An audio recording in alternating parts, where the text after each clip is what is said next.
باب الدرق، ڈھال کا بیان. اب یہ ہے کہ اوپر مجن کا ذکر ہوا، اس کا ترجمہ بھی ہم نے ڈھال کیا. یہاں درق کا ذکر ہوا، یہ بھی ڈھال ہے. تو مجن لوہے کی ڈھال کو کہتے ہیں اور درق چمڑے کی، یعنی قسم فرق ہے، چیز ایک ہی ہے. حدثنا اسماعیل قال حدثني ابن وهب قال عمرو حدثني ابو الاسود عن عروة عن عائشة رضی اللہ عنہا قالت دخل علی رسول اللہ صلی اللہ علیہ وسلم، نبی صلی اللہ علیہ وسلم میرے پاس داخل ہوئے. وعندی جاریتانی، اور میرے پاس دو بچیاں تھیں. تغنیانی، گا رہی تھیں. بغناء بعاثا، جنگ بعاث کے نغمے. فاستجع علی الفراش، تو نبی صلی اللہ علیہ وسلم لیٹ رہے بستر پر. وحول وجہہ، اور اپنا چہرہ دوسری طرف پھیر لیا. یعنی بچیاں عید کا دن تھا، گا رہی تھیں اور آپ آئے اور لیٹ گئے اور دوسری طرف منہ پھیر لیا. فدخل ابو بکر، تو اتنے میں ابو بکر داخل ہوئے. فانتہرنی، تو انہوں نے مجھے جھڑکنا شروع کر دیا. وقالا، اور کہا مزمارۃ الشیطانی، شیطان کا باجا. مزمار کہتے ہیں نا باجے کو، یعنی شیطانی آواز یا شیطانی باجا. عند رسول اللہ صلی اللہ علیہ وسلم، نبی صلی اللہ علیہ وسلم کے پاس ہی، یعنی آپ لیٹے ہوئے اور ساتھ یہ گانا بجانا ہو رہا ہے. فاقبل علیہ رسول اللہ صلی اللہ علیہ وسلم، تو نبی صلی اللہ علیہ وسلم ان کی طرف متوجہ ہوئے. فقالا، تو فرمایا داہما، چھوڑ دو ان دونوں کو. فلما عملا، پھر جب وہ اور کام میں لگے، یعنی حضرت ابو بکر، غمزتہما، تو میں نے ان دونوں بچیوں کو اشارہ کیا. غمزہ کہتے ہیں نا آنکھ کے اشارے کو. فخرجتا، تو وہ دونوں چلی گئیں. قالت، وہ کہنے لگی وکانا یوم عید، کہ یہ عید کا دن تھا. یلعب السودان بالدرق والحراب، کہ حبشی لوگ ڈھال اور برچھوں کے ساتھ کھیل رہے تھے. فاما سألت رسول اللہ صلی اللہ علیہ وسلم واما قال تشتہین ان تنظری، یا تو میں نے خود پوچھا تھا نبی صلی اللہ علیہ وسلم نے، یا آپ نے خود فرمایا تھا کہ تم چاہتی ہو کہ تم دیکھو، یعنی یہ کھیل دیکھنا چاہتی ہو. فقلت نعم، تو میں نے کہا جی ہاں. فاقامنی وراءہ، تو آپ نے مجھے اپنے پیچھے کھڑا کر لیا. خدی علی خدی، میرا گال آپ کے گال کے ساتھ تھا. ویقول، اور آپ کہہ رہے تھے دونکم یا بنی ارفدا، یعنی اور کھیلو بنی ارفدا. حتی اذا مللت، یہاں تک کہ جب میں بور ہو گئی. قال حسبکی، تو کہنے لگے کافی ہے تجھ کو، بس اتنا ٹھیک ہے. قلت نعم، میں نے کہا جی ہاں. قال فاذهبی، تو آپ نے فرمایا اچھا جاؤ. قال احمد ان ابن وهب فلما غفلا، تو دوسری روایت میں فلما عملا کی بجائے غفلا کا لفظ آیا کہ جب حضرت ابو بکر جو تھے وہ ان بچیوں سے غافل ہو گئی اور کام کرنے لگے. اس سے دو تین باتیں پتہ چلتی ہیں. ایک تو یہ ہے جو پیچھے بات پتہ چلی کہ عید کے دن بچیوں کا، چھوٹی لڑکیوں کا گانا جو ہے وہ درست ہے.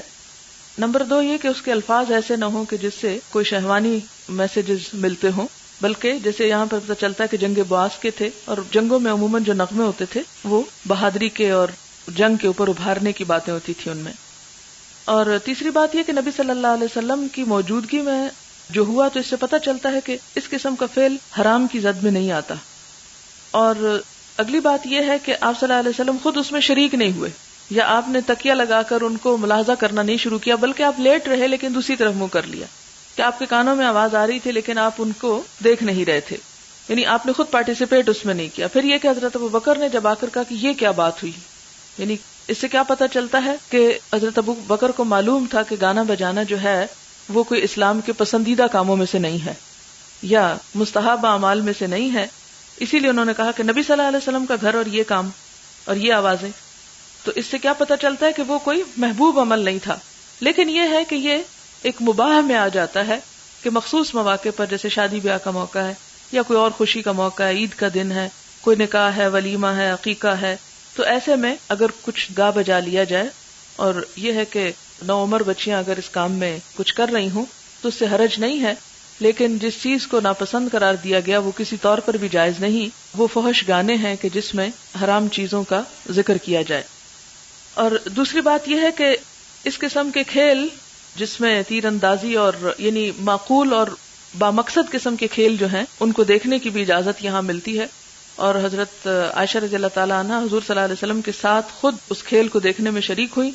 اور اس سے یہ پتہ چلتا ہے کہ مردوں کو ایز سچ دیکھنا یا کسی کام میں دیکھنا ٹوٹلی منع نہیں ہے. پھر یغضضن من ابصارہن میں وہی بات آتی ہے کہ وہ مخصوص اس نظر سے دیکھنا کہ جس میں بے حیائی ہو. اسی لیے حیا کا تصور اسلام میں صرف اتنا نہیں ہے کہ انسان ظاہر میں چند برے کاموں سے رک جائے، بلکہ حیا انسان کے خیالات اور ارادوں تک کی برائی کو بھی روکتا ہے. اور اسی طرح آپ کو معلوم ہے کہ حضور صلی اللہ علیہ وسلم جب مدینہ تشریف لائے اور آپ کا استقبال جن بچیوں نے کیا تھا طلع البدر علینا کہہ کر، تو آپ کو معلوم ہے کہ آپ صلی اللہ علیہ وسلم نے ان کے بارے میں فرمایا تھا اعلموا ان اللہ یحبکن، جان لو کہ اللہ تم سے محبت رکھتا ہے. یعنی تم نے ایک نبی کو جس طرح استقبال کیا ہے، تمہارے اس عمل کی وجہ سے تم اللہ تعالیٰ کی نظر میں محبوب عمل میں ہو. تو اس سے یہ پتہ چلتا ہے کہ کام کوئی بھی ہو لیکن بامقصد ہو، حدود کے اندر ہو تو اس کی اجازت ہے. کوئی بھی چیز حدود سے باہر ہو تو وہ درست نہیں ہے. اور اس سے یہ نتیجہ بھی نہیں نکالا جا سکتا کہ اگر آپ نے اس قسم کے گانے کی یا بچیوں کو کچھ کرنے کی اجازت دی تو ہم اتنے دور تک چلے جائیں کہ ہر قسم کے انسٹرومنٹس کو اپنے لیے حلال قرار دیں، یا ہر قسم کے بول کو یا ہر قسم کی مجلس کو یا خود اس میں شریک ہو جائیں. باب الحمائل وتعلیق السیف بالعنق. حمائل کہتا ہے تلوار کے پرتلے کو، وتعلیق السیف اور تلوار کا لٹکانا بالعنق کی گردن میں. حمائل اور تلوار کا گلے میں لٹکانا. حدثنا سلیمان بن حرب حدثنا حماد بن زید عن ثابت عن انس رضی اللہ عنہ قال کان النبی صلی اللہ علیہ وسلم احسن الناس، کہ نبی صلی اللہ علیہ وسلم سب لوگوں سے زیادہ حسین تھے. واشجع الناس، سب سے زیادہ بہادر تھے. ولقد فزع اہل المدینۃ لیلۃ، ایک رات اہل مدینہ گھبرا گئے، ڈر گئے. فخرجوا، تو وہ نکلے، نحو الصوت، اس آواز کی طرف، یعنی جس آواز سے پریشانی ہوئی تھی. فاستقبلهم النبی صلی اللہ علیہ وسلم، تو سامنے سے نبی صلی اللہ علیہ وسلم آئے. وقد استبرأ الخبر، اور آپ نے اس خبر کی تحقیق کر لی تھی. وهو على فرس لأبي طلحہ، اور وہ حضرت ابو طلحہ کے گھوڑے پر سوار تھے. عری، ننگی پیٹھ. وفي عنقه السيف، اور آپ کی گردن میں تلوار لٹک رہی تھی. وهو يقول، اور آپ فرما رہے تھے، لم ترعوا، مت ڈرو، لم ترعوا، مت خوف کھاؤ. ثم قال، پھر فرمایا، وجدناه بحرا، ہم نے اس گھوڑے کو سمندر کی طرف پایا. او قال انه لبحر. باب ما جاء في حلیۃ السیوف، تلواروں کے زیورات کا بیان. تو آپ نے دیکھا کہ بعض اوقات تلوار کے اوپر نقش و نگار ہوتے ہیں، اس کے دستے کے اوپر نگ وغیرہ لگے ہوتے ہیں، بعض اوقات وہ سونے کا ہوتا ہے، قیمتی سی قیمتی چیزیں اس پر ہیرے وغیرہ جڑے ہوئے ہوتے ہیں. تو اس کے بارے میں یہاں بتایا جا رہا ہے کہ ان چیزوں کی حقیقت کیا ہے. حدثنا احمد بن محمد اخبرنا عبد الله اخبرنا الاوزاعي قال سمعت سليمان بن حبيب قال سمعت ابا امامة يقول لقد فتح الفتوح قوم ما كانت حلیۃ سیوفهم الذهب ولا الفضة. سلیمان بن حبیب کہتے ہیں کہ میں نے ابو امامہ سے سنا کہ لقد فتح الفتوح قوم، کہ ایک قوم نے یعنی صحابہ کرام نے ملکوں پہ ملک فتح کیے. فتح الفتوح یعنی بہت سی فتوحات کی. ما كانت حلیۃ سیوفهم الذهب، ان کے تلواروں کا زیور سونا نہیں ہوتا تھا، یعنی ان تلواروں پہ کوئی سونا نہیں لگا ہوتا تھا. ولا الفضة، اور چاندی بھی نہیں تھی. انما كانت حلیتهم، ان کا جو زیور تھا وہ کیا تھا؟ العلابیہ والآنک والحدیدہ. العلابیہ کہتے ہیں اونٹ کی پشت کا چمڑا، ان کے اوپر وہ یعنی نیام وغیرہ کے اندر وہ ڈال لی جاتی تھی چمڑے کی بنی ہوئی. والآنک اور سیسا، والحدید اور لوہا، یعنی بس یہی چند چیزیں تھیں جن سے تلواریں بنی ہوتی تھیں، یا تلواروں میں یہ مٹیریل استعمال ہوتا تھا، سونا چاندی استعمال نہیں ہوتا تھا. اور اس کے باوجود انہوں نے علاقوں پہ علاقے فتح کیے. اس سے کیا پتہ چلتا ہے کہ وہ چیزیں تو یعنی اسلحے میں ضروری ہیں جو اس میں کام آئے، لیکن وہ جو صرف سجاوٹ کے لیے اور ظاہری رکھ رکھاؤ کے لیے اور دکھاوے کے لیے، تو ایسا اسراف جو ہے وہ پسندیدہ نہیں ہے. وہ سونا چاندی کہیں اور کام آئے، تلوار تو ظاہر ہے کہ ایک ہتھیار ہے، اس کے لیے تو لوہا زیادہ مناسب ہے. باب من علق سیفہ بالشجر فی السفر عند القائلۃ، جس نے لٹکائی اپنی تلوار درخت کے ساتھ سفر میں دوپہر کے وقت، یعنی دوپہر کو آرام کرتے ہوئے. قائلہ کا لفظ قیلولہ سے ہے، دوپہر کا آرام. حدثنا ابو الیمان اخبرنا شعیب عن الزہری قال حدثنی سنان بن ابی سنان الدؤلی و ابو سلمۃ بن عبد الرحمن ان جابر بن عبد اللہ رضی اللہ عنہما اخبراہ انہ غزا مع رسول اللہ صلی اللہ علیہ وسلم قبل نجد، کہ حضرت جابر بن عبداللہ نے نبی صلی اللہ علیہ وسلم کے ساتھ ایک جہاد میں حصہ لیا نجد کی طرف. کہتے ہیں غزوہ ذی امر تھا، ہجرت کے 3 سال ہوا. فلما قفل رسول اللہ صلی اللہ علیہ وسلم، تو نبی صلی اللہ علیہ وسلم جب لوٹے، قفل معہ، تو وہ بھی آپ کے ساتھ لوٹے. فادرکتہم القائلۃ فی واد، تو پایا ان کو دوپہر کے آرام میں ایک وادی میں، کثیر الاداہ، کہ جس میں بہت کانٹوں والے درخت تھے. فنزل رسول اللہ صلی اللہ علیہ وسلم، آپ صلی اللہ علیہ وسلم اترے یعنی نزول کیا، پڑاؤ ڈالا. وتفرق الناس، اور بکھر گئے لوگ، یستظلون بالشجر، سایہ تلاش کرتے ہوئے درختوں کا، یعنی یا سایہ حاصل کرنے کے لیے. مطلب ایک ایسی جگہ آرام کیا کہ جہاں سب درخت ایک جگہ نہیں تھے بلکہ دور دور پھیلے ہوئے تھے. تو چونکہ دوپہر کا وقت تھا اس لیے ہر شخص سائے کی تلاش میں ادھر ادھر چلا گیا. فنزل رسول اللہ صلی اللہ علیہ وسلم تحت شجرۃ، اور نبی صلی اللہ علیہ وسلم بھی ایک درخت کے نیچے اترے، سو گئے. وَعَلَّقَ بِهَا سَيْفَهُ، اور آپ نے اپنی تلوار درخت کے ساتھ لٹکا دی. وَنِمْنَا، اور ہم سو گئے، نومتن ایک نیند. فَإِذَا رسول اللہ صلی اللہ علیہ وسلم یدونا، تو ہم نے دیکھا کہ نبی صلی اللہ علیہ وسلم ہمیں بلا رہے ہیں. وَإِذَا عِنْدَهُ عَرَابِيٌّ، اور آپ کے پاس ایک بدوی بیٹھا ہے. فَقَالَ، تو آپ نے فرمایا، إِنَّ هَذَا، بے شک اس شخص نے، اخترط، کھینچ لی، سونت لی، علیہ، مجھ پر، سیفی، میری تلوار، یعنی جو درخت کے ساتھ لٹکی ہوئی تھی. وَأَنَا نَائِمٌ، اور میں سو رہا تھا.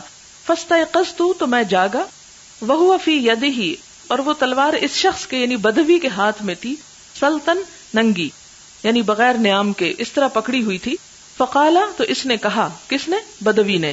من یمنعک، کون تجھ کو روکے گا؟ منی، مجھ سے. فقلت، تو میں نے کہا، اللہ، اللہ تعالی. ثلاثاً، 3 مرتبہ. ولم یعاقبہ، اور آپ نے اس کو کوئی سزا نہ دی. وجلسا، اور وہ بیٹھا رہا. کہا جاتا ہے کہ پھر یہ بعد میں مسلمان بھی ہو گیا تھا. اس کا نام غورث بن حارث تھا. ایک اور روایت میں آتا کہ آپ نے فرمایا کہ جبریل آئے اور انہوں نے اس کو ایک گھونسا مارا اور تلوار اس کے ہاتھ سے نیچے گر گئی اور وہ حضور صلی اللہ علیہ وسلم پر وار نہ کر سکا. اس سے پتہ چلتا ہے کہ جب اللہ تعالیٰ کسی کو بچانا چاہے تو کوئی اس کو نقصان نہیں دے سکتا. اور اگر زندگی ختم ہو چکی ہے تو سب مل کے بھی بچا نہیں سکتے، جتنے مرضی باڈی گارڈ ہو. باب لبس البیضۃ، خود کا پہننا. حدثنا عبداللہ ابن مسلمۃ حدثنا عبدالعزیز ابن ابی حازم عن ابیہ عن سہل رضی اللہ عنہ انہ سئل عن جرح النبی صلی اللہ علیہ وسلم یوم احد. سہل بن سعد سے روایت ہے کہ ان سے نبی صلی اللہ علیہ وسلم کے زخم کا حال پوچھا گیا جو احد کے دن آپ کو لگا تھا. فقالا، تو انہوں نے کہا، سہل نے کہا، جرح وجہ النبی صلی اللہ علیہ وسلم، کہ نبی صلی اللہ علیہ وسلم کا چہرہ مبارک زخمی کیا گیا. وَكُسِرَتْ رُبَاعِيَّتُهُ، اور آپ کا بیچ کا دانت توڑا گیا. وَحُشِمَتِ الْبَيْضَةُ، اور توڑا گیا وہ خود علی رأسہ، آپ کے سر پر جو تھا. فَكَانَتْ فاطمة علیہ السلام تغسل الدم، اور حضرت فاطمہ آپ کا خون دھو رہی تھی. وعلی رضی اللہ عنہ یمسک، اور حضرت علی رضی اللہ تعالی عنہ بھی روک رہے تھے. فلما رأت، تو جب حضرت فاطمہ نے دیکھا، ان الدم لا يرتد، کہ خون رک نہیں رہا، لوٹ نہیں رہا، الا کثرتا، مگر یہ کہ کثرت سے زیادہ ہو رہا ہے. اخذت حسیرا، تو انہوں نے ایک چٹائی لی. فاحرقتہ، اس کو جلایا. حتی صار رمادن، یہاں تک کہ وہ چٹائی راکھ بن گئی. ثم الزقتہ، پھر اس کو لگایا. کہاں؟ زخم پر. فاستمسک الدم، تو خون رک گیا. باب من لم یر کسر السلاح، جو نہ دیکھے توڑنا ہتھیاروں کا. وعقر الدواب، اور جانوروں کا کاٹنا. عند الموت، موت کے وقت. جاہلیت میں ایک رواج تھا کہ جب کوئی شخص مر جاتا تو ہتھیار توڑ دیے جاتے، اس کے غم منانے کا ایک انداز تھا. آج کل اسراف کسی اور طرح ہوتا ہے، اس دور میں ایک یہ طریقہ تھا.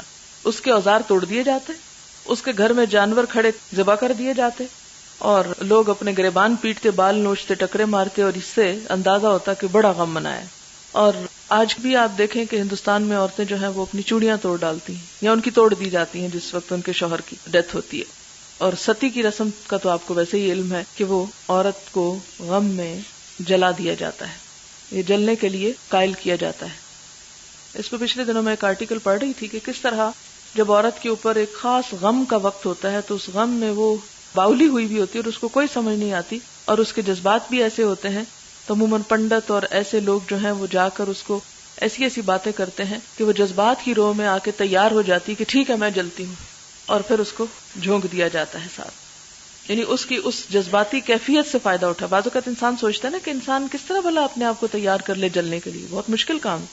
ہاں اس وقت آرام سے بیٹھ کے تو یہ سوچنا بہت مشکل ہے، لیکن جب کسی پہ کوئی آفت آتی ہے اور کوئی مصیبت ٹوٹتی ہے اور اس وقت اس کا دماغ جو ہے وہ ٹھکانے نہیں ہوتا، ہوش و حواس گم. آپ نے دیکھا ہوگا نا، بعض لوگوں کو سکتا ہو جاتا ہے، بعض لوگ بہکی بہکی باتیں کرنے لگتے، بعض لوگ رو نہیں سکتے، بعض رونے میں اپنے آپ کو زخمی کر دیتے ہیں. تو یہ ساری جذباتی کیفیت جو ہوتی ہے اسے ایکسپلائٹ کرتے ہیں، اس سے فائدہ اٹھا کے اس کو ساتھ ہی جلا ڈالتے ہیں. لیکن اسلام میں یہ چیز منع ہے. حدثنا عمرو بن عباس حدثنا عبد الرحمن عن سفیان عن ابی اسحاق عن عمرو بن الحارث قال ما ترك النبي صلی اللہ علیہ وسلم، نہ چھوڑے نبی صلی اللہ علیہ وسلم نے، الا سلاحہ، مگر اپنے ہتھیار، و بغلۃ بیضاء، اور سفید خچر، و اردن بخیبر، اور خیبر کی زمین، جعلها صدقۃ، آپ نے ان سب چیزوں کو صدقہ قرار دیا. باب تفرق الناس عن الامام عند القائلۃ والاستظلال بالشجر، بکھر جانا لوگوں کا امام سے دوپہر کے وقت اور درختوں کا سایہ تلاش کرنا یا درختوں کے سائے میں جانا، یعنی اس کی اجازت ہے. ہوتا یہ ہے کہ جس وقت ایک فوج کسی لڑائی کے میدان میں ہوتی ہے تو اس وقت اس کے لیے اس بات کی اجازت نہیں کہ وہ اپنے لیڈر کے بغیر ایک لمحے کے لیے بھی ادھر ادھر جائے. لیکن جب جنگ ختم ہو چکی ہو لیکن ابھی لشکر ہی کی شکل میں ہوں سارے لوگ، تو اس وقت ان کے لیے اس بات کی گنجائش ہے کہ اگر کہیں آرام کے لیے ہوں تو سب اپنے اپنے ادھر ادھر بکھر کے اپنی مرضی سے آرام کر سکیں. یعنی ویسے تو بظاہر یہ ڈسپلن کی خلاف ورزی لگتی ہے لیکن مخصوص حالات میں اس کی اجازت ہے. وحدثنا ابو الیمان اخبرنا شعیب عن الزہری حدثنا سنان بن ابی سنان و ابو سلمہ ان جابر اخبرہ، یہ پیچھے حدیث گزر چکی ہے. وحدثنا موسیٰ بن اسماعیل حدثنا ابراہیم بن سعد اخبرنا ابن شہاب عن سنان بن ابی سنان الدؤلی ان جابر بن عبد اللہ رضی اللہ عنہما اخبرہ انہ غزا مع النبی صلی اللہ علیہ وسلم، کہ وہ جہاد پر گئے نبی صلی اللہ علیہ وسلم کے ساتھ. فادرکتہم القائلۃ فی واد کثیر العظاہ، حدیث گزر چکی ہے. فتفرق الناس فی العظاہ یستظلون بالشجر فنزل النبی صلی اللہ علیہ وسلم تحت شجرۃ فعلق بها سیفہ ثم نام فاستيقظ وعنده رجل وهو لا يشعر به فقال النبی صلی اللہ علیہ وسلم ان هذا اخترت سیفی فقال فمن يمنعك قلت اللہ فشام السیف، یہ نیا لفظ ہے. فشاما تو اس نے نیام میں کر لی یا میان میں کر لی تلوار. فہا ہوا ذا جالس، تو یہ ہے وہ بیٹھا ہوا. ثم لم يعاقبه، پھر آپ نے اس کو کوئی سزا نہ دی. باب ما قیل فی الرماح، بھالوں کے بارے میں یعنی نیزوں کا بیان. رمح نیزے کو کہتے ہیں نا. ویذکر عن ابن عمر ان النبی صلی اللہ علیہ وسلم قال جعل رزقی تحت ظل رمحی، آپ صلی اللہ علیہ وسلم نے فرمایا کہ میری روزی میرے نیزے کے سائے تلے ہے. یعنی جہاد جو ہے وہ اموال کے بھی آنے کا ذریعہ ہے. وجعل الذلۃ والصغار علی من خالف امری، اور رکھ دی گئی ذلت اور پستی اس شخص پر جو میرے حکم کی مخالفت کرے. بہت بڑی بات ہے یہ، خواہ وہ آپ کی امت میں سے ہو یا امت سے باہر ہو.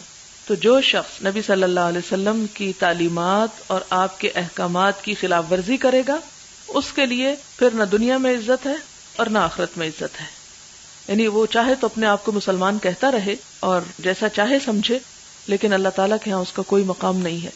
جیسے قرآن پاک میں سورۃ النور میں بھی آپ نے پڑھا ہوگا کہ ان الذین یخالفون عن امرہ، جو لوگ آپ صلی اللہ علیہ وسلم کے حکم کی خلاف ورزی کرتے ہیں انہیں ڈرنا چاہیے. ان تصیبہم فتنۃ، کہ انہیں کسی آزمائش کا سامنا نہ کرنا پڑے یا انہیں کوئی دردناک عذاب نہ آلے. آج امت مسلمہ کی ذلت اور پستی کی وجہ بھی سمجھ میں آتی ہے، ان کا دین کو چھوڑنا اور ان کا جہاد کو ترک کرنا. حدثنا عبداللہ بن یوسف اخبرنا مالک ان ابی النضر مولا عمر بن عبید اللہ ان نافع مولا ابی قتادۃ الانصاری ان ابی قتادۃ رضی اللہ عنہ انہ کان مع رسول اللہ صلی اللہ علیہ وسلم حتی اذا کان ببعد طریق مکہ تخلف مع اصحاب له محرمین. یہ حدیث بھی پیچھے گزر چکی ہے. ابو قتادہ جو تھے وہ حدیبیہ کے لیے جب مسلمان جا رہے تھے تو حضور صلی اللہ علیہ وسلم کے ساتھ تھے اور مکہ کے ایک راستے میں اپنے چند دوستوں کے ساتھ جو احرام باندھے ہوئے تھے نبی صلی اللہ علیہ وسلم کے پیچھے رہ گئے. وہو غیر محرم، اور وہ حالت احرام میں نہ تھے. فرآ حمارا وحشیا، تو ابو قتادہ نے ایک گورخر دیکھا، ایک نیل گائے دیکھی. فاستوى علی فرسہ، تو ابو قتادہ جو تھے وہ اپنے گھوڑے پہ چڑھ بیٹھے. فسأل اصحابہ ان یناولوہ صوتہ، تو آپ نے اپنے ساتھیوں سے کہا کہ آپ کو کوڑا پکڑائیں. فابوا، تو انہوں نے انکار کر دیا. فسألہم رمحہ، تو انہوں نے ان سے نیزے کا سوال کیا. فابوا، تو انہوں نے وہ بھی دینے سے انکار کر دیا. فاخذہ، تو انہوں نے خود لے لیا. ثم شد علی الحمار، پھر حملہ کیا اس گورخر پر. فقتلہ، اسے قتل کر لیا. فاکل منہ بعض اصحاب النبی صلی اللہ علیہ وسلم، تو اس سے نبی صلی اللہ علیہ وسلم کے بعض ساتھیوں نے کھایا. وابا بعض، اور بعض نے نہ کھایا. کیوں نہ کھایا؟ کیونکہ حالت احرام میں تھے اور انہیں شک تھا کہ شاید شکار کا کرنا جو حرام ہے تو شکار کا گوشت کھانا بھی شاید ممنوع ہو. فلما ادرکوا رسول اللہ صلی اللہ علیہ وسلم، لیکن جب وہ نبی صلی اللہ علیہ وسلم کے پاس پہنچے، سألوہ عن ذالک، تو آپ سے اس بارے میں دریافت کیا. تو قال، آپ نے فرمایا، انما ہی طعمۃ اطعمکموہ اللہ، کہ یہ ایک کھانا ہے جو اللہ نے آپ کو کھلایا ہے. یعنی اس سے کیا پتہ چلتا ہے کہ احرام کی حالت میں شکار کرنا منع ہے، لیکن شکار کیا ہوا گوشت اگر کوئی ہدیتاً پیش کرے تو وہ درست ہے. وعن زید بن اسلم عن عطاء بن یسار عن ابی قتادۃ فی الحمار الوحشی مثل حدیث ابی النضر قال هل معکم من لحمہ شیء. دوسری روایت میں آتا کہ نبی صلی اللہ علیہ وسلم نے ان سے پوچھا کہ کیا تمہارے پاس اس میں سے کچھ بچا بھی ہے، یعنی خود بھی کھانے کی فرمائش کی. اور یہ شاید اس لیے بھی آپ نے خود کھایا ہو تاکہ لوگوں کے دل سے اس کی کراہت نکل جائے. باب ما قیل فی درع النبی صلی اللہ علیہ وسلم، نبی صلی اللہ علیہ وسلم کی زرہ کے بارے میں جو کچھ آیا ہے، والقمیص اور کرتا، فی الحرب جنگ میں، یعنی لوہے کا جو کرتا ہوتا ہے. وقال النبی صلی اللہ علیہ وسلم، آپ صلی اللہ علیہ وسلم نے فرمایا، اما خالد، جہاں تک خالد بن ولید کا تعلق ہے، فقد احتبس ادراعہ فی سبیل اللہ، تو اس نے وقف کر دی ہیں اپنی زرہیں اللہ کے راستے میں، اس لیے ان میں زکوٰۃ نہیں. یعنی انہوں نے اپنا سارا اسلحہ کیا کیا؟ اللہ کے راستے میں وقف کر دیا، یعنی اسے اپنا پرسنل مال نہیں رکھا بلکہ دے ڈالا. حدثني محمد بن المثنى حدثنا عبد الوهاب حدثنا خالد عن اکرمہ عن ابن عباس رضی اللہ عنہما قال قال النبی صلی اللہ علیہ وسلم، نبی صلی اللہ علیہ وسلم نے فرمایا، وهو فی قبۃ، اور آپ اپنے خیمے میں تھے، یہ جنگ بدر کے موقع پر. اللہم انی انشدک عہدک ووعدک، اے اللہ میں تجھے تیرا عہد اور تیرا وعدہ یاد دلاتا ہوں یا تجھ سے اس کی بات کرتا ہوں.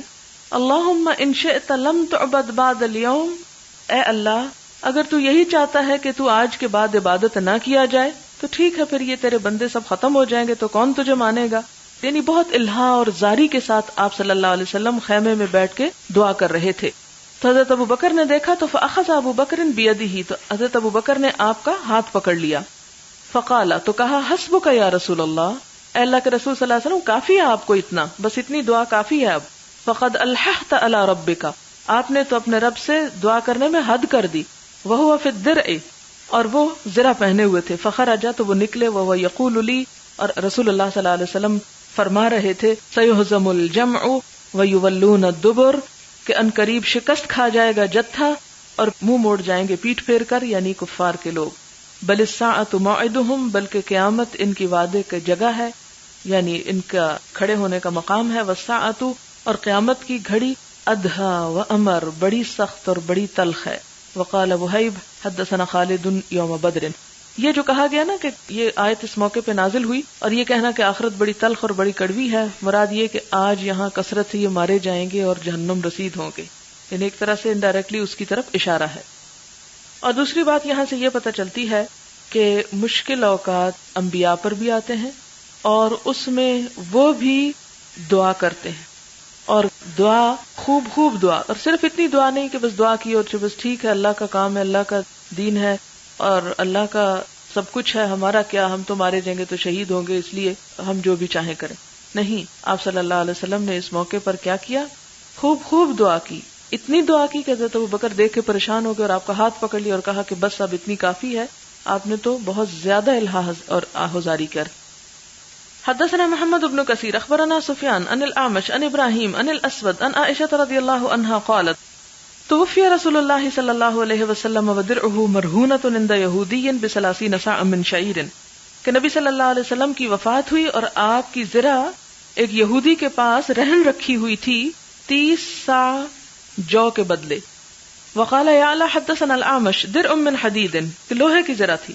وقال معلّى حدثنا عبد الواحد حدثنا الاعمش قال رهنه درعا من حديد، کہ آپ کی گروی لوہے کی زرہ تھی. حدثنا موسى بن اسماعیل حدثنا وهيب حدثنا ابن طاووس عن ابيه عن ابي هريرة رضي الله عنه عن النبي صلى الله عليه وسلم قال، نبی صلی اللہ علیہ وسلم نے فرمایا، مثل البخیل والمتصدق مثل رجلین، بخیل کی اور صدقہ دینے والے کی مثال دو لوگوں کی طرح ہے. مثل رجلین علیہما جبتان، جن کے اوپر کرتے ہوں، جبے ہوں، من حدید، لوہے کے، یعنی دونوں نے لوہے کے کرتے پہن رکھے. قد استرت ایدیہما الی تراقیہما، ان کے ہاتھ بندھے ہوں، استرت کھینچے ہوئے ہوں، الی تراقیہما، ان کے گردنوں سے. ترقوہ کہتے ہیں نا ہنسلی کو. فکلما ہم المتصدق بصدقتہ، تو جب کبھی ارادہ کیا صدقہ کرنے والے نے اپنے صدقے کا، یعنی صدقہ دینے کا، اتسعت علیہ، تو وہ جو اس کا کرتا تھا وہ کھلا ہونے لگا، وسعت آنے لگی اس میں. حتی تعفی اثرہ، یہاں تک کہ وہ مٹاتا ہے اس کا نشان بھی. عفا یعفو کا مطلب ہوتا ہے نا مٹا دینا، عفو درگزر اسی سے ہے. اثر کہتے ہیں پاؤں کے نشان کو جب انسان چل رہا ہو. یعنی بتانا یہ مقصود ہے کہ جو سخی انسان ہے، جو صدقہ کرنے والا ہے، اس کے جسم پر جو لوہے کا ڈریس پہنا ہوا، اور آپ نے اگر کسی میوزیم میں دیکھا ہو تو وہ زنجیروں کی طرح ایک دوسرے کے اندر وہ پرویا ہوا ہوتا ہے. تو فرمایا کہ وہ اس کے جو حلقے ہوتے ہیں اس لوہے کے وہ کھلنے لگتے ہیں, لباس ڈھیلا ہونے لگتا ہے, ہوتا بہت لمبا ہو جاتا ہے, اتنا لمبا کہ پاؤں کے پیچھے چلا جاتا ہے, اور جب وہ چلتا ہے تو پیچھے سے گھسٹتا ہوا آتا ہے. یہ اصل میں اس کی وسعت کی مثال دی گئی. اور اس کے برعکس وَكُلَّمَا هَمَّ الْبَخِيلُ بِالصَّدَقَةِ, بخیل انسان جب صدقے کا ارادہ کرتا ہے انقبضت كُلُّ حَلَقَةٍ إِلَى صَاحِبَتِهَا, تو اس لباس کا ہر دائرہ یا حلقہ جڑنے لگتا ہے دوسرے حلقے کے ساتھ, یعنی وہ تنگ ہونے لگتا ہے, سکڑنے لگتا ہے, اور سکڑتا سکڑتا کیا ہوتا ہے وَتَقَلَّصَتْ عَلَيْهِ, سمٹ جاتا ہے اس پر, وَانضَمَّتْ يَدَاهُ إِلَى تَرَاقِيهِ, اور اتنا سمٹتا ہے کہ اس کے ہاتھ یہیں بند جاتے ہیں, یعنی ظاہر ہے کہ بازو پر بھی ہے, یہاں بھی ہے, تو وہ حلقے اتنے کس گئے کہ وہ ہاتھ یہاں سے ہٹا ہی نہیں سکتا, یعنی ہاتھ اس کا بند جاتا ہے, اور مراد یہ ہے کہ وہ کچھ بھی نہیں دیتا. فسمع النبی صلی اللہ علیہ وسلم یقول فیجتہد ان یوسعها, وہ کوشش کرتا ہے کہ اسے کھولے, یعنی اپنے ہاتھ کو, فلا تتسع, تو وہ ذرا بھی نہیں کھلتا, وہ کرتا ڈھیلا ہی نہیں ہوتا, تو وہ ہاتھ کھلے گا کہاں سے. یعنی مراد یہ ہے کہ صدقہ دینے کا اور بخل کرنے کا کوئی وقتی سبب نہیں ہوتا, یہ ایک انسانی رویہ ہوتا ہے, ایک ایٹیچیوڈ ہوتا ہے. جو صدقہ دینے والے لوگ ہوتے ہیں ان کے دل کھلے ہوتے ہیں اور انہیں دینے میں کبھی مشکل نہیں ہوئی, جب انہوں نے ارادہ کیا دے ڈالا, تھوڑا ہو یا زیادہ.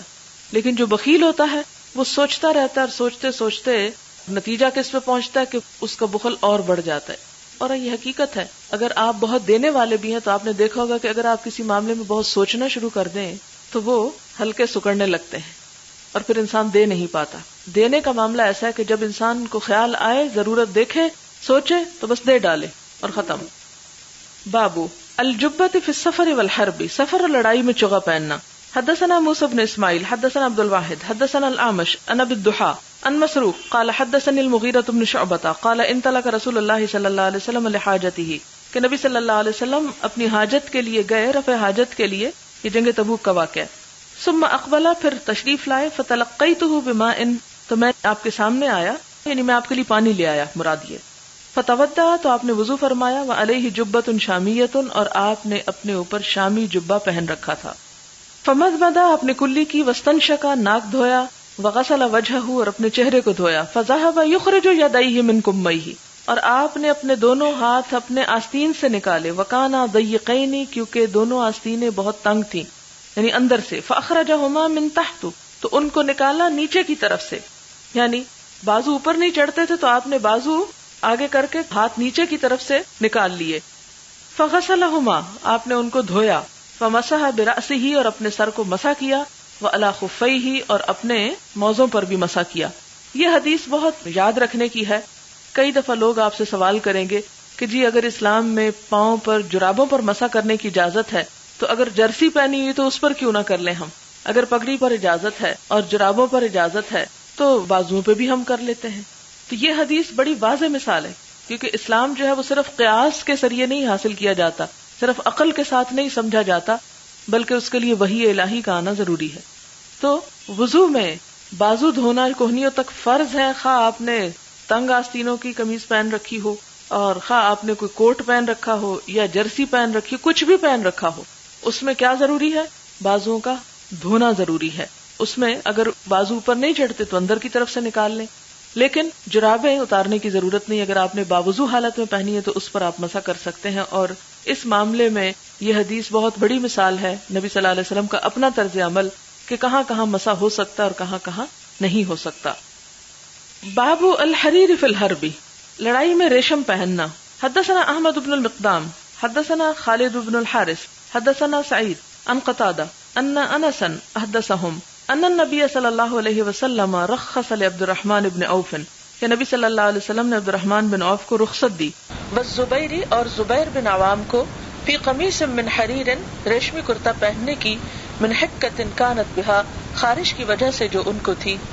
حدثنا ابو الولید حدثنا حمام عن قتادہ عن انس حدثنا محمد بن سنان حدثنا حمام عن قتادہ عن انس رضی اللہ عنہ ان عبد الرحمن بن عوف والزبیر شکوا الی النبی صلی اللہ علیہ وسلم. عبد الرحمن بن عوف اور زبیر نے شکایت کی نبی صلی اللہ علیہ وسلم سے. کس چیز کی؟ یعنی القملہ, جوؤں کی. فارخص لهما, تو آپ نے ان کو اجازت دی, فی الحریر, ریشمی لباس پہننے کی. فرأیتہ علیہما فی غزاۃ, تو میں نے غزوے میں ان دونوں پر ایسا لباس دیکھا. حدثنا مسدد حدثنا يحيى عن شعبة قال اخبرني قتادة ان انس حدثهم قال رخص النبي صلى الله عليه وسلم لعبد الرحمن بن عوف والزبير بن العوام في حرير. حدثني محمد بن بشار حدثنا غندر حدثنا شعبة قال سمعت قتادة عن انس قال رخص او رخص لهما لحكة بهما. روایت میں رخصہ کا لفظ بھی آتا ہے، رخص انہیں رخصت دی یا رخصت دیے گئے خارش کی وجہ سے، یعنی ریشمی لباس پہننے کی. اچھا، اس میں ایک اور بات انڈرسٹوڈ ہے کہ اگر اجازت دی گئی تو اس کا مطلب ہے کہ عام حالات میں اجازت نہیں ہے مردوں کے لیے.